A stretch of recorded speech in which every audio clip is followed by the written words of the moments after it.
Welcome to the Money Answer Show with host Jordan Goodman. Whether you are starting out, deep into your retirement, or somewhere in between, the Money Answer Show has the know-how to help you. Now here's your host, Jordan Goodman. Welcome to the Money Answer Show. This is Jordan Goodman, your host. My guest this hour is Zach Beach. He's an expert at buying and selling real estate on terms. He is a coach at smartrealestatecoach.com and the co-author of a new book called The New Rules of Real Estate Investing. Welcome to the Money Answer Show, Zach.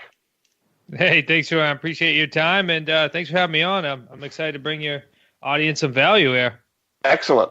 So you've had an interesting road to where you are today. So just briefly kind of tell us how you got there and what kind of success you've had in real estate. Yeah, absolutely. So I'll just fast forward right to college. As soon as I got out of college, I wasn't really exactly sure what I wanted to do. So I went to become a bartender and personal trainer for a period of time because I knew I didn't want to get in the corporate world, but I had no idea what I wanted to do. As I kind of progressed through that, about 4 years, so I was about 25 years old, I started burning the candle on both ends. I mean, I was serving drinks late at night, and I was then personal training people bright and early in the morning, so things got a little hectic and a little tiring. So I went to my father-in-law, Chris, who was in real estate, and I ended up joining up with him and my brother-in-law, and here we are today, 3 years into the business, and done well over 100 deals now, thanks to my amazing team. And now we coach and mentor people around the country on how to buy and sell property, just like we do, which we call on terms. Is it residential only, or you do commercial properties as well? Both, but our primary focus, about 99% of the deals we do are going to be residential. We do some multifamilies just by purely coming across them. It's not like we really target them, but we'll do multifamilies, usually 10 units and below. And do you do these around the country or mostly near where you are? Yeah, so we have our own personal buy and sell entity where we buy and sell in southern New England, but we lock arms with what we call associates, and we buy property around the country. We're in about 60 different markets now. So for somebody who wants to get into real estate as a way to make a living, they don't necessarily have to buy real estate only in their own area. Is that correct? Yeah, that's correct. Yeah, you can certainly what we call like working remote. If you wanted to buy and sell property in a different area, you could certainly do that as long as you have a couple pieces in place. But I recommend, might as well work in your own neighborhood, as there's plenty of great deals around people, whether you're in a hot or cold market. So what is your sense of the real estate market recently? Interest rates have come down lately. The economy is doing relatively well. I guess you can't say real estate's one thing because it's depending very much on the market. But is your sense that the real estate market is stable and getting better or not? Well, if I definitely could predict the market, I definitely would be on a beach someplace. But what I've gotten a sense from the people that I've been speaking with is two different factors here. One is everybody thinks that we're about to go into at least a slight dip as things have been accelerating pretty heavily over the last 8 years. In my opinion, I think we're just probably going to go to a slowdown period, meaning actually things are going to level out. It seems like we've been over the last, say, 20 or 30 years, we've either been going in like a straight up or a straight down. And so I'd like to see things level out, and I think that's the case. But I guess we'll soon find out as we are getting to close to our 7-year cycle here. A lot of things you talk about in your book, The New Rules of Real Estate Investing, are about the psychology of what you need to make a success of it, the habits you need, the kind of attitude. Just talk a little bit about that. For somebody who's thinking of getting into real estate full-time the way you are, what are some of the attitudes and habits that people need to become successful? Yeah, I think it's just like any business and any entrepreneur.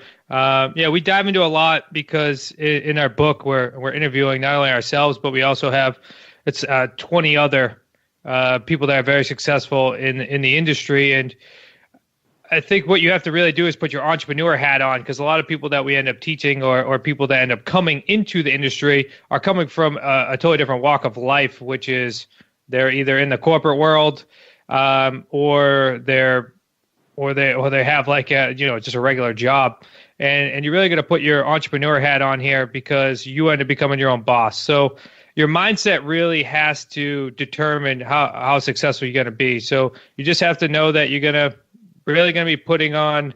You're going to have to do a ton of work as being a real estate entrepreneur. And it's really going to be the majority of what you're going to do is filling your funnel, which in real estate is probably going to come down to the number of people you talk to, your scripts, and then converting those scripts into good leads, and then those good leads into good taken deals. So there's lots of people out there that are doing real estate seminars in various ways and saying how you can make money in real estate. It's been for a long time, the no money down crowd and all that. So what is unique about the strategy that you use compared to a lot of the other real estate projects that people hear about these days? Yeah, I don't want to necessarily say it's unique, as we teach buying on selling on terms. What we've really done is we've actually created a system and processes around doing deals on what we call terms, which are lease options, owner financing, and subject to deals. And we can dive into those certainly if you'd like to. But what we've really crafted up is a support system and the actual necessary steps in paperwork and documents in order to actually become successful on those deals. It's unfortunate out there that there's just a lot of people selling products and selling incomplete products, which is the most unfortunate. So you're spending thousands upon thousands of dollars to realize that you just now need to buy another thousands of dollars worth of products just to fill those holes. We're firm believers in actually getting people to do deals. And the community that we've created, it's 100% supports that. So that would be the major difference of us, is we're a family-run business, so we actually want to see people succeed. So you have what's called the Quantum Leap System, or QLS. Describe exactly what is in the QLS. Yeah, QLS is an A to Z on exactly how we buy and sell about 4 to 10 properties around the country each and every month. And that'll start with your absolute basics of how to find deals, how to talk to the sellers once you have the leads that come in, to how to structure the deals, to using the paperwork, and then once you have a property under contract with a seller, now it's how do I go find buyers, how do I vet those buyers, how do I set up a great deal structure on the buyer side in order to create those 3 paydays.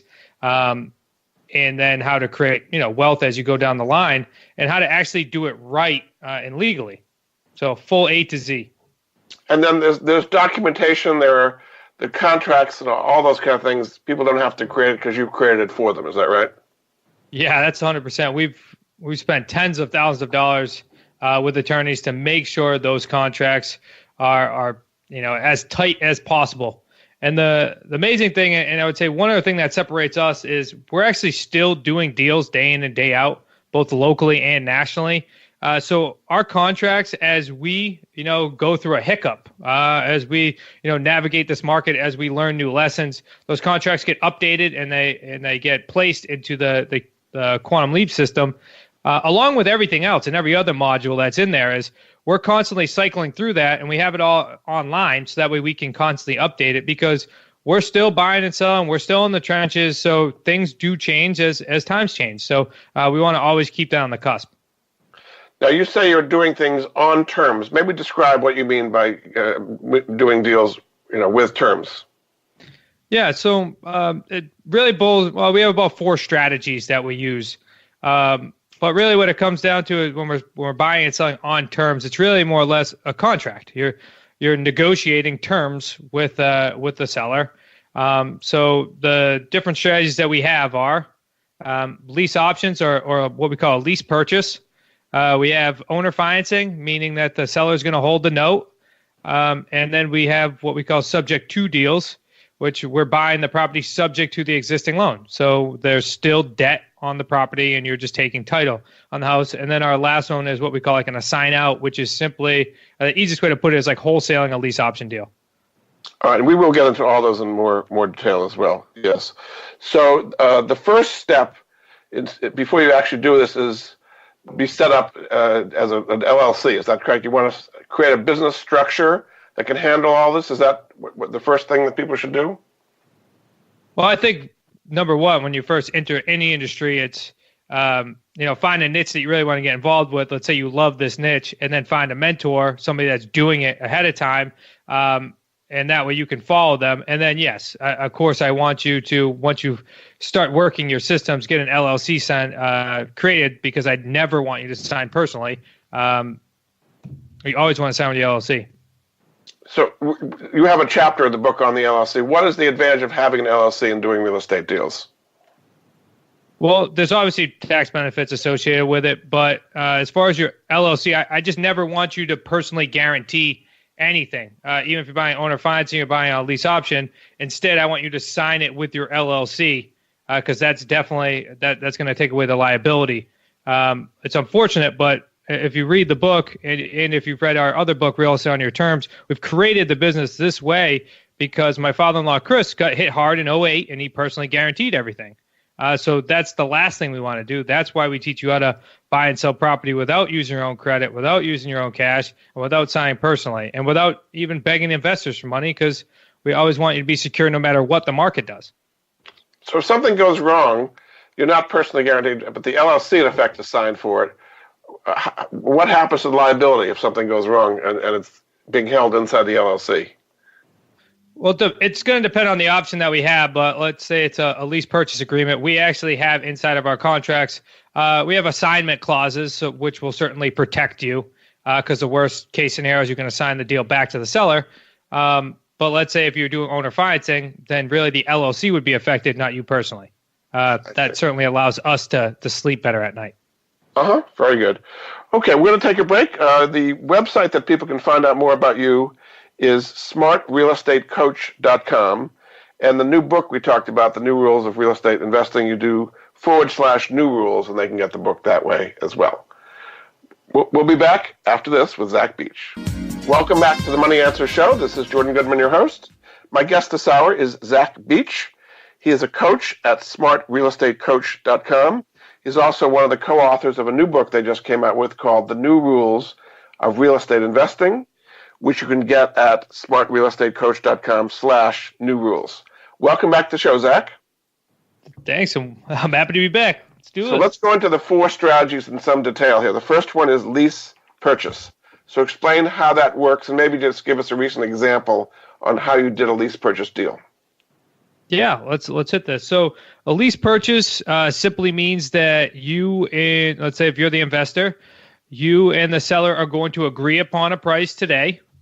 You will then take over 100% responsibility of the property. So let's assume this property has a mortgage on it. So you're going to take over the mortgage payment, the taxes, the insurance, any and all future repairs, any and all responsibilities. You will then agree upon an end date. On or before that end date, you will pay off that remaining balance of the mortgage plus the equity that you locked in with them at the beginning of the period. Title does not transfer. Title and mortgage, everything stays in the seller's name. So if you kind of look at it's 2 different pieces, it's really like a net lease with the definitive date or the option period for the purchase on before that date. So the person is staying in the home and paying you rent? Is that the way it works? Yeah, so what you'll do, once you have that tied up with the seller, you're then going to sell the property. We typically sell it on a rent-to-own. So we're working with buyers who need time in order to become mortgage ready. So someone who's self-employed and needs time for seasoning, or somebody had a legitimate hiccup in their credit. And what we'll do with them is we are going to collect a non-refundable deposit from the buyer. We're going to usually collect a nice rent, and then we're going to we're going to actually be benefiting from the principal paid on the property, and then we'll structure a deal with them. So on or before an end date with them as well, they're going to buy the property from us and go get their own loan. So the seller is going to move out of the house, and the buyer, the leaser, is going to move in, and the rent payments that they're making are going towards the purchase price. Is that the way it works? Nope. So, but let's hit the first part. So yes, all of this is a way of purchasing the property. So I'm always under the assumption that the seller's going to be moving. So the seller's moving out. We're going to take over control of the property without ownership, but we have 100% control of it. That allows us to then sublease the property on an option to buy to a buyer and then the buyer will be moving into the property. And then the buyer will be giving us a rent payment with a locked-in price, which they can buy the property on or before an end date. They also will be making, there's two different pieces here that they get to, that they'll be kind of associated with the buyer. There'll be a non-refundable deposit that counts directly towards the purchase price. And then there's rent payment, which is going to be just their monthly payment towards us.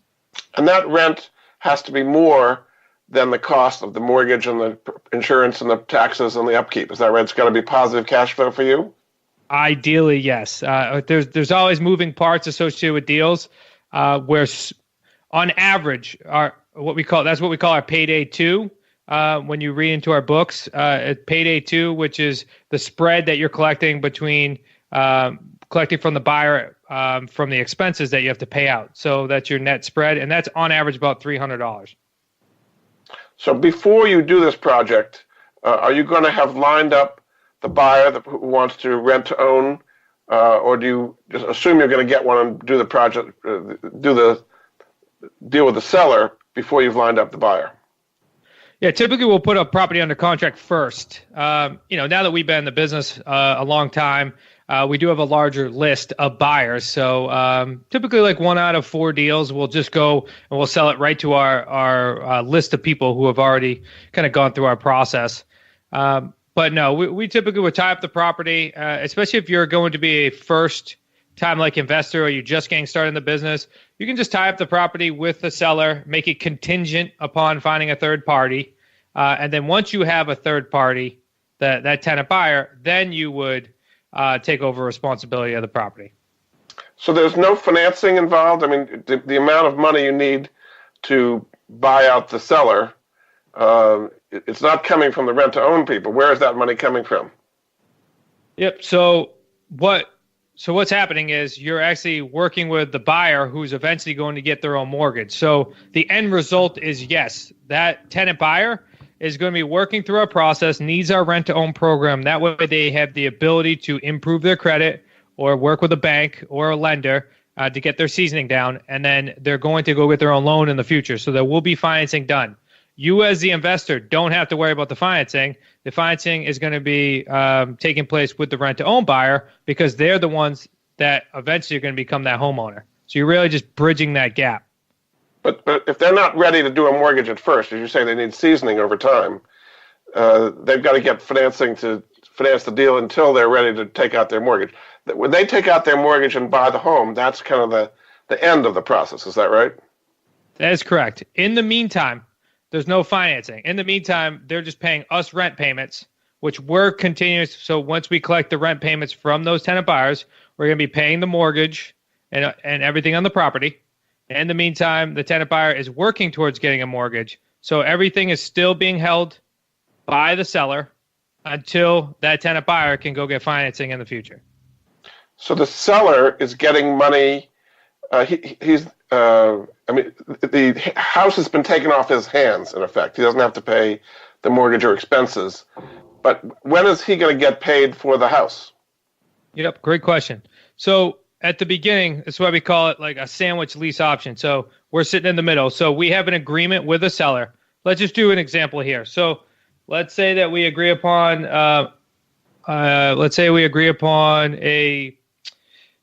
property for $250,000 with the seller.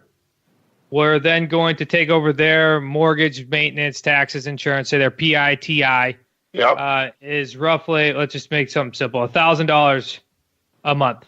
Okay. So we're going to take over that $1,000 a month, and let's say we agree upon with that seller for 36 months. So on and before that end date, we're going to have to cash out this seller. Okay. So in the meantime, he's not getting anything. Nope. In the meantime, he is not getting anything. He has a date in the future in which he is going to be receiving his equity. I see. In the meantime, he's just breaking even. It's nothing more than a delayed cash sale to him. And then what we'll do is we'll then sell it to somebody, let's say for $275,000, and we'll sell it to him on like $1,300 a month. So you're making a spread on the $1,000 you're making the $300 or the $1,300 over the $1,000, and then you've marked up the property from 250 to 275. Yep, and exactly. That's where you make your money in the long run. Yeah. So is the kind of seller who's willing to do that, I guess you would call a desperate seller? They want to get out of the house. They can't afford the mortgage payment and taxes anymore? Typically, no. But we have worked with people and purchased properties from somebody who's, just wants debt relief, which that could certainly be the case. But typically, we're working more with sellers who are looking to get more for their house. Because let's say that person that I bought for $250,000 was only going to get maybe $250,000 minus the realtor costs, and we were able to, save him maybe $10,000 on that. So they're looking to get more for the property and more net profit, but they have the ability to wait for their equity. I see. Okay. So that's the first one, is lease purchase. The second one is owner financing. So explain briefly how that works.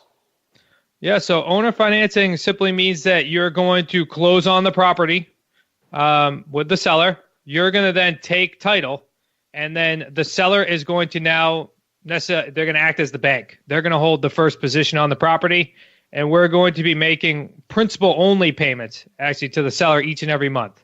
So we're able to, so a seller in this position is definitely looking to maximize the return, right? Because they're willing to hold the note, and they obviously have not pulled out their equity yet from the property because it's been free and clear. So we're able to help them get the most for the property.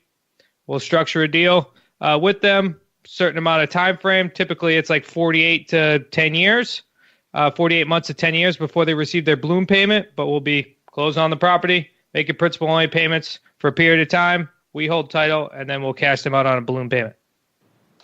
So they're remaining in they're getting out of the property. Is that right? That's correct. Yep. So easiest way to think about it is, are the new people coming in potentially want to buy it, or rent to own as well? Yeah. So our exit strategy typically doesn't change.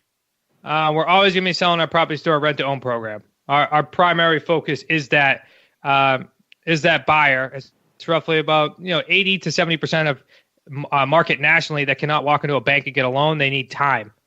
So that is our primary end buyer. But we do buy properties on a couple different strategies, which included a lease option and owner financing. Okay, so the person takes back a mortgage. They're getting principal-only payments, and then the rent that the rent-to-own purchaser is coming. The people going to be renting that house is going to be more than you're paying them on principal. That's a spread that you're earning? Is that correct?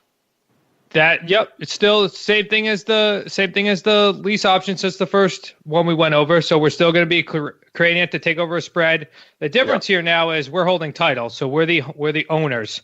So really now the seller is just acting as the bank. They're just going to be receiving payments every single month.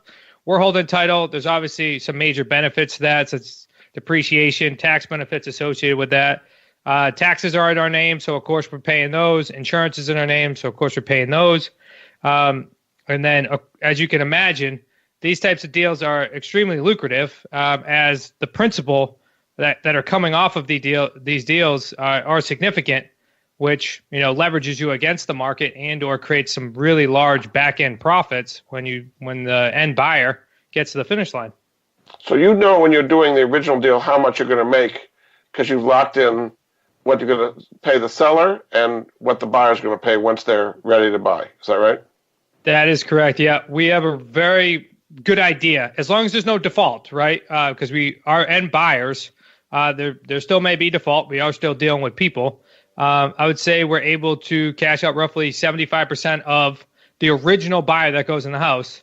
And that's why we have multiple other ways that we can handle it if there were a default. But yeah, so we'll know right at the beginning how much we're going to roughly net on the house. And then the buyer themselves also will be locking in their purchase price today as well, because we certainly want to give them the advantage, as if the market continues to grow, that they're going to be walking into equity as well.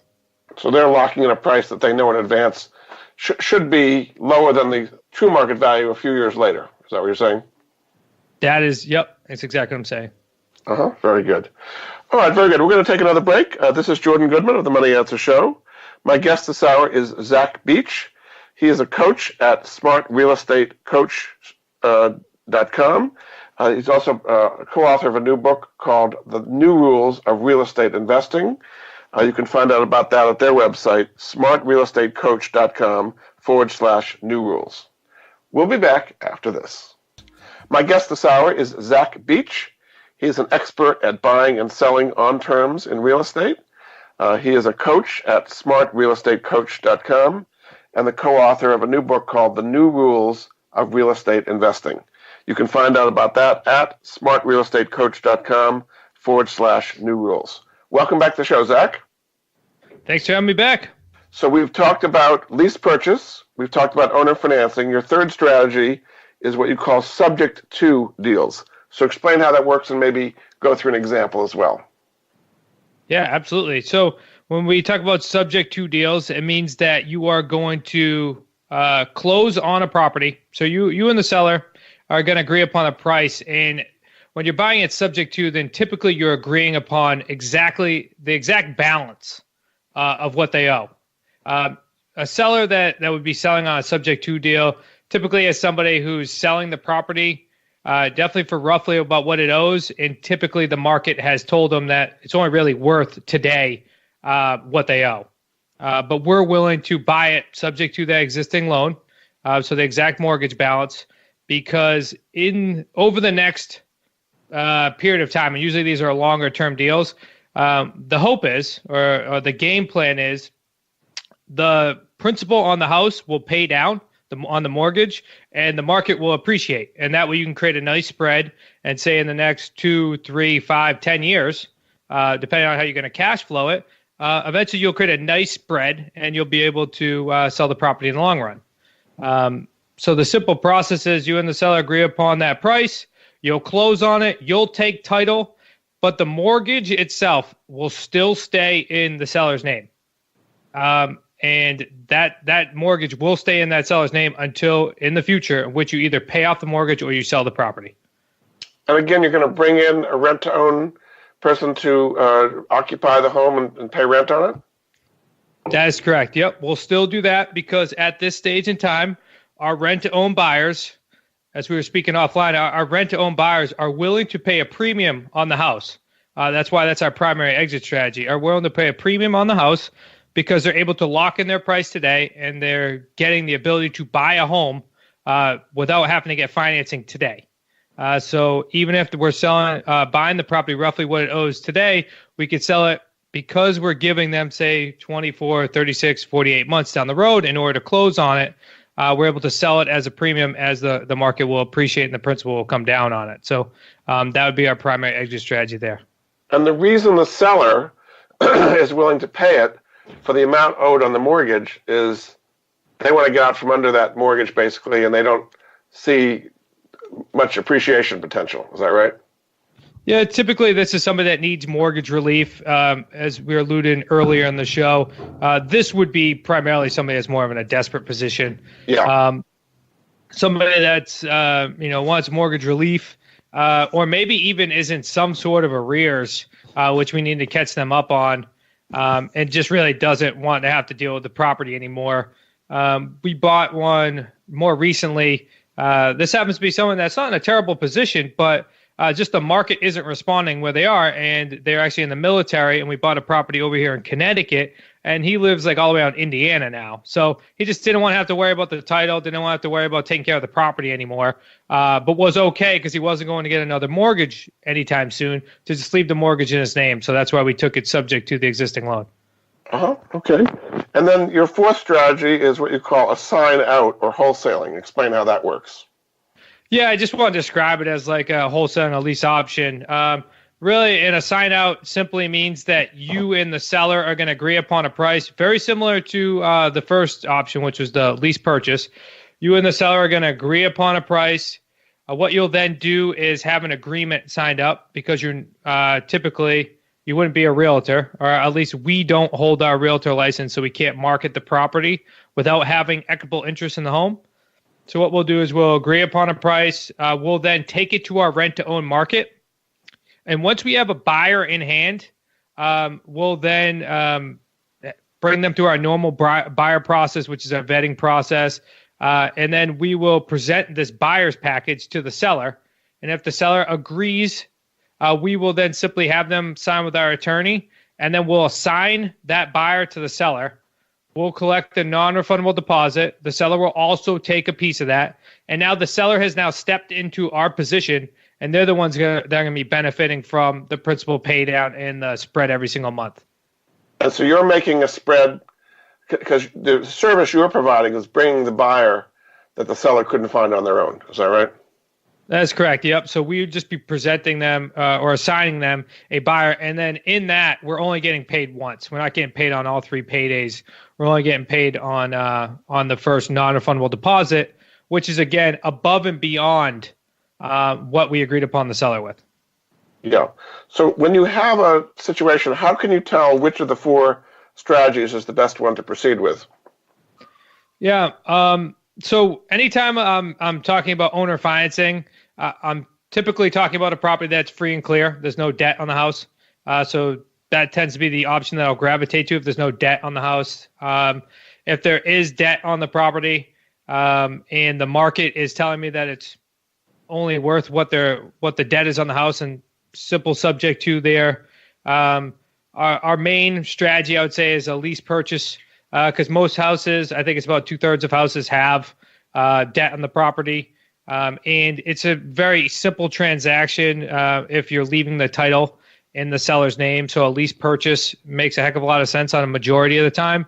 But what it's really going to come down to is asking the right questions to the seller and finding out what their true motivation is and how we can actually be a solution to them. By having multiple conversations and walking them through an education process, then they'll pretty much tell us which option fits best for them. Mm-hmm. So as far as finding these sellers, are these people with the properties listed in multiple listing, or these are properties that are not listed? How do you drum up the sellers in the first place, get the listings? Yeah. So we buy properties. So what we do is we'll be buying them directly from the homeowner. So we'll find these in a couple different sources, which is for sale by owner homes. So no one that's listed, properties that have been on the market and have expired, or they have been withdrawn or canceled. So they've kind of been through the traditional market and now got spit out the other side. Or for rent by owners are fantastic as well. So somebody that, again, was interested in renting their house. So a lease purchase agreement or selling their property on terms actually makes a heck of a lot of sense, especially in some of these options where they're going to be benefiting from a monthly spread, which they're expecting to when they rented the property. But instead, they have a buyer in the house and not a renter. So you're not dealing with your typical tenant issues. But those would be primarily, but yeah, say 99% of the time, we're not working with realtors. Uh-huh. Okay. So some people do like mass postcards or placards on telephone poles or all kinds of internet marketing. Do that kind of thing as well to get your sellers? Sure. There's multiple other sources in order to do that. What we call yellow letters. So we'll do mailings to very specific demographics or very specific properties. But our primarily our source and how we teach people, this is how we keep such a low overhead is just picking up the phone and or working with virtual assistants to vet the people first and then send them over to us, and then we'll talk to them and work them through our process. Mm-hmm. And then on the buyer side, now you say you've got a database of people interested. Most people would not have that. If they join your Quantum Leap system, do they get access to that pool of buyers? They wouldn't get access to that pool of buyers, but we could teach them how to grow it. And it does when you're typically dealing with real estate investing, people always think that's a large concern about finding buyers, and I think it just comes from what is being taught nationally with like wholesaling, which is you got to build your buyers list first. You got to build your buyers list first, and then you go get properties. Instead, what we've come to figure out is once you have some properties under contract, the buyers are going to show up. Like I said, it's a significantly bigger pool of buyers that need help in order to get financing than it is people that can walk into a bank today and get a loan. So finding the buyers is never the issue. And if you market it a very specific way and use certain language, people know that our properties are for sale through a rent-to-own program.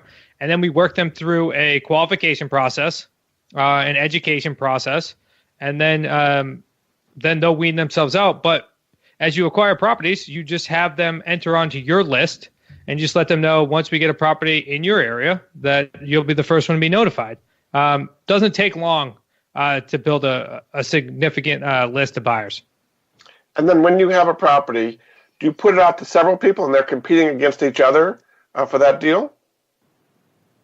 Yeah, so no, we'll blast it out to our list, and then we'll also market it on those typical channels. So you'll see our properties on Zillow, on Trulia, on all those major channels.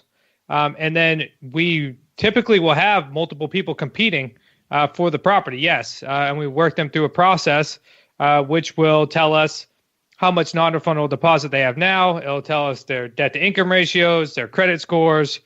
We use a third party to do that as well. We've been doing it for 20 plus years, so they focus on that financing part, and then they give us all the information. And based upon their entire picture is who will accept, because we really want to set these buyers up to succeed, because in the long run, if the buyer succeeds, then we succeed, and then the seller succeeds, and everybody wins. Yeah, but so that's why you do all that financial vetting. Exactly. If you're an investor doing these deals, you don't have to put your own money at risk that much. So what are the financial qualifications to do this as the investor? There's really no financial qualifications at all. That's why we teach you how to buy and sell property without using your own cash credit. What you're going to want to do, though, is you're going to want to do education, right? You're going to want to know, because there are, as you can see, there's moving parts here. It's not easy, it's simple. And we have that A to Z process in order for you to do so. But really what you want to do is put yourself through an education process and follow the correct people, the right mentors, the right coaches, in order to make sure that you structure these deals correctly. That way you're setting yourselves up to succeed. That way you're setting your buyers up to succeed. And that way you're creating a nice, profitable business. Because if you do line all those up, you're going to be able to create some massive income. And to some extent, it's passive income, right? I mean, you set the deal up, but the rents come in or the payments come in. Once you've set it up, as long as there's no default, it's somewhat passive income. Oh, absolutely, yeah, because you're passing over any and all responsibilities to your buyers because they're buyers. They're not tenants. They're what we call tenant buyers, or somebody that is in the property. They just don't have their own loan yet. So, yeah, absolutely, it can be passive. Very good. All right, we're going to take another break. This is Jordan Goodman of the Money Answer Show. My guest this hour is Zach Beach. He's an expert on buying and selling real estate on terms. He is a coach at smartrealestatecoach.com. You can get a copy of his new book, New Rules of Real Estate Investing, at smartrealestatecoach.com/new rules. We'll be back after this. Welcome back to the Money Answer Show. This is Jordan Goodman, your host. My guest this hour is Zach Beach.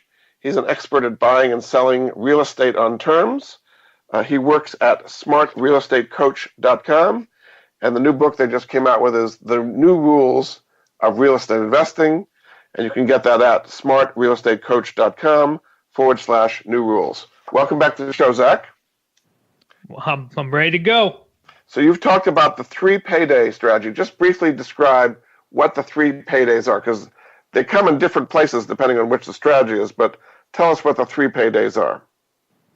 Yeah, if you're a real estate investor, I would assume this is one of the reasons why you'd be attracted to doing terms, other than the lower risk of liability, as you not putting down your own cash credit or asking investors for money.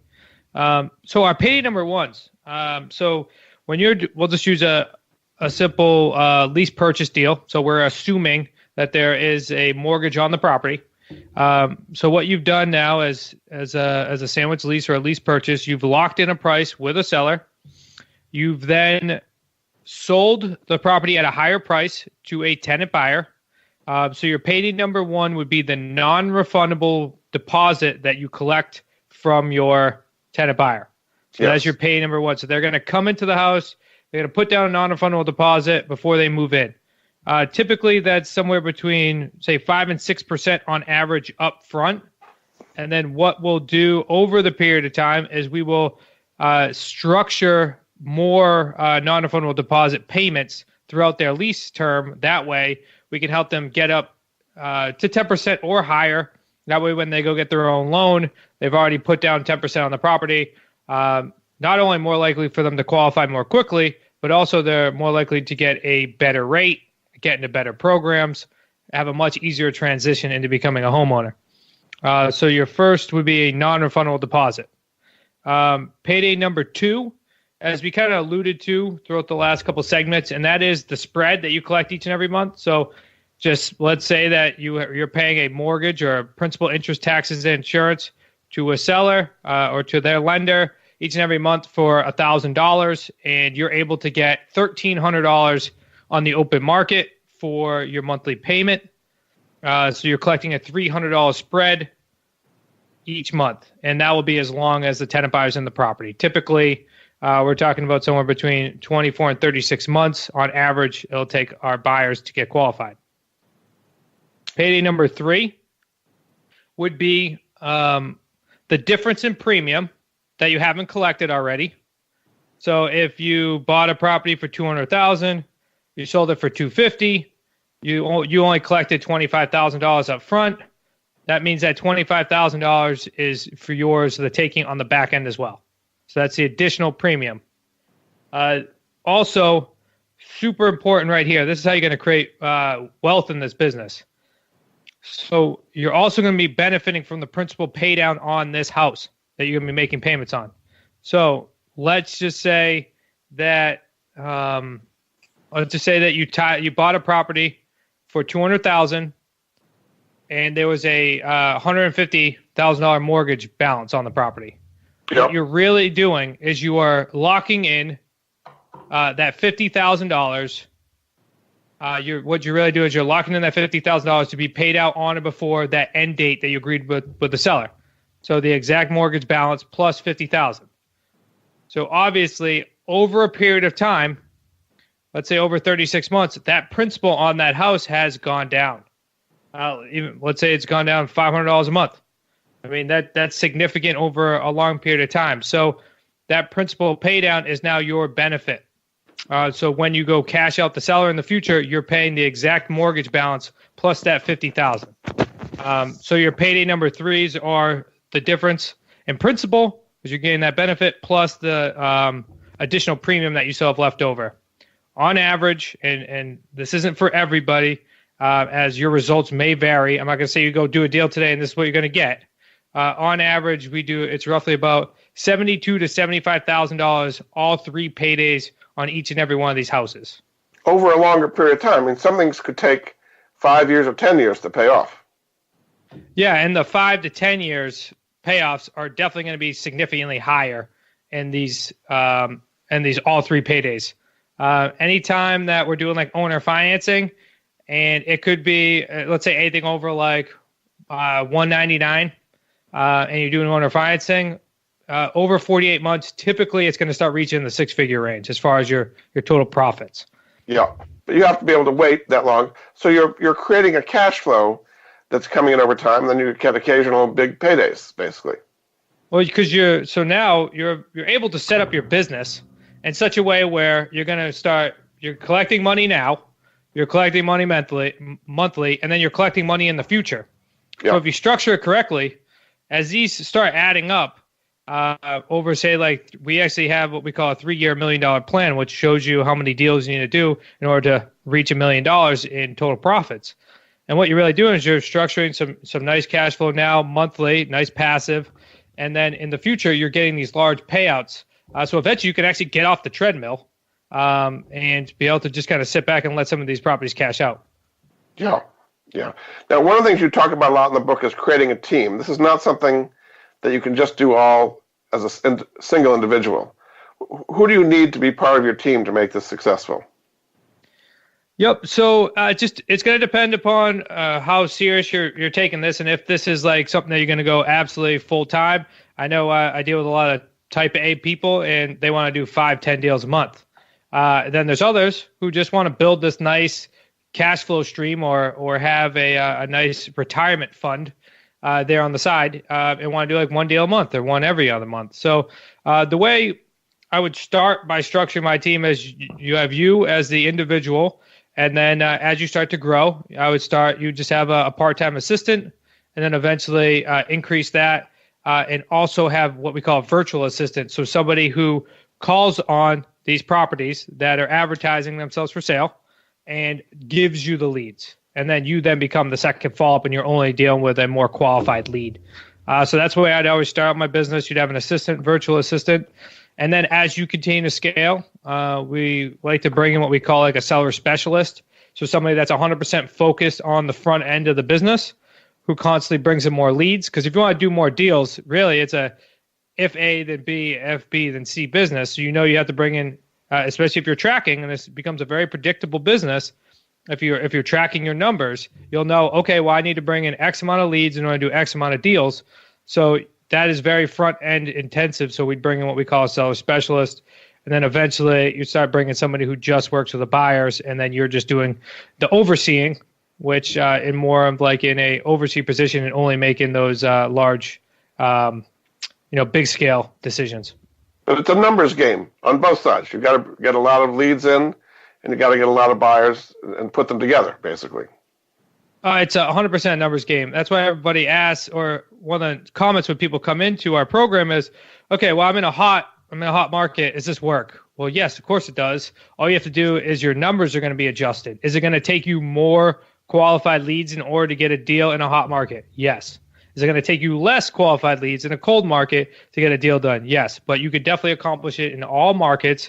It's just you have to make sure you're tracking these numbers and make this a very predictable business. So when people sign up for your coaching, you kind of tell them step by step how to do it. You don't actually do it for them, but you kind of coach them on step by step what they should be doing. Yeah, so with our QLS program, they'll walk you through the entire process.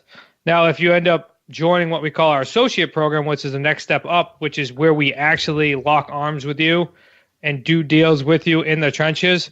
Now, that is way more hands-on intensive. I probably speak to some of the associates more than I speak to my own wife. And all joking aside, it's absolutely serious. And what we do is we actually walk you through the process of talking with a seller, of structuring your deals, working with buyers, going through buyers meetings, talking to attorneys, the whole gamut. So it's definitely way more intensive where you have us with you helping you get these deals done. So in about 2 minutes we have left, just kind of summarize what difference it'll make in people's life if they take this seriously and actually implement the strategies you've talked about. Well, all I can do is go based upon, number one, how it's changed my life, and then the hundreds of families that we've been able to affect, hundreds of individuals and families, as that's our mission, to empower individuals and families here, or our purpose. And what it's really done for me personally is, I didn't come from any real estate background. I was as green could be, and I was a bartender and personal trainer, as I mentioned at the beginning. And what it's really done is it's helped me not only build more wealth but it's also allowed me to grow personally because obviously if you're an entrepreneur and you're growing a business, you have to study, you have to start looking for additional techniques, and you really have to master your own mindset because you're your number one boss and the only person who's actually going to change your life and move yourself forward. So all I could say is real estate in general is there to help you build wealth, but it's also there to help you grow as an individual. Terrific. Well, thanks so much. My guest this hour has been Zach Beach. He's an expert in buying and selling on terms in real estate. You can find out more at his website, which is smartrealestatecoach.com. And to get his new book, The New Rules of Real Estate Investing, do /new rules. Thanks so much for being a guest on the Money Answer Show, Zach. Thank you for having me on, Jordan. Thanks again. We'll be back next week with another edition of the Money Answer Show. Goodbye for now. Thank you for joining Jordan Goodman and the Money Answer Show. If you have a question for Jordan, please visit his website at www.moneyanswers.com. And be sure to tune in every Monday at 12 p.m. Pacific Standard Time right here on Voice America Business. See you next week.